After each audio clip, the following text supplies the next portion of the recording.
Indian national highway 66 session 2 अंधेरी रात थी और नेशनल हाईवे 66 पर सन्नाटा पसरा हुआ था। इंस्पेक्टर आदित्य अपनी जीप चला रहे थे। उनके चेहरे पर चिंता की लकीरें थीं।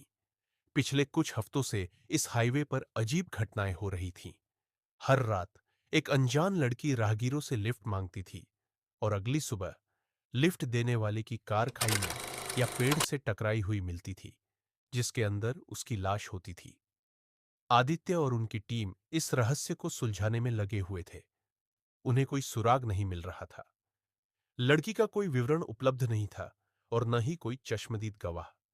हर घटना एक जैसा पैटर्न फॉलो करती थी। रात, लिफ्ट और अगली सुबह दुर्घटना में मौत। एक रात आदित्य और उनकी टीम ने हाईवे पर घात लगाई। दूर से उन्हें एक धुंधली आकृति दिखाई दी। एक लड़की सड़क के किनारे खड़ी थी, हाथ हिलाकर लिफ्ट मांग रही थी। आदित्य ने अपनी जीप उसकी तरफ बढ़ाई।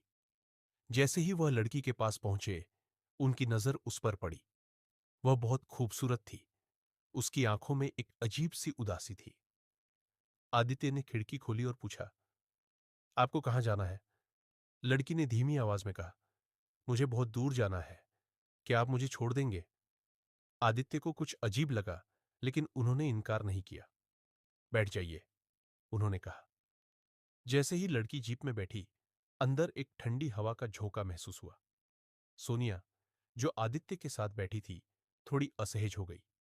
तीसरी लड़की, जिसका नाम तृप्ति था और जो पीछे बैठी थी, ने भी अजीब सी बेचैनी महसूस की।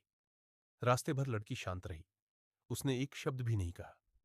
आदित्य ने कई बार उससे बात करने की कोशिश की, लेकिन उसने सिर्फ हल्की सी मुस्कान दी या सिर हिला दिया।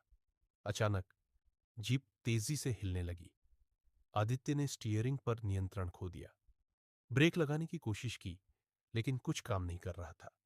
उन्हें लगा जैसे कोई बाहरी शक्ति उनकी जीप को खींच रही हो। क्या हो रहा है? सोनिया चिल्लाई। तृप्ति डर से कांप रही थी। आदित्य ने पूरी ताकत से स्टीयरिंग को सीधा करने की कोशिश की, लेकिन जीप सड़क से उतरकर खाई की तरफ बढ़ने लगी।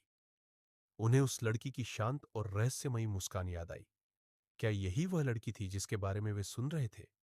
क्या वे भी उसके शिकार बनने वाले थे? अगले पल सब कुछ धुंधला हो गया। सोनिया की आंखें खुली तो उसे धुंधला दिखाई दिया। सिर में तेज दर्द हो रहा था और शरीर सुन्न पड़ गया था। धीरे धीरे उसे पिछली रात की भयानक घटना याद आई।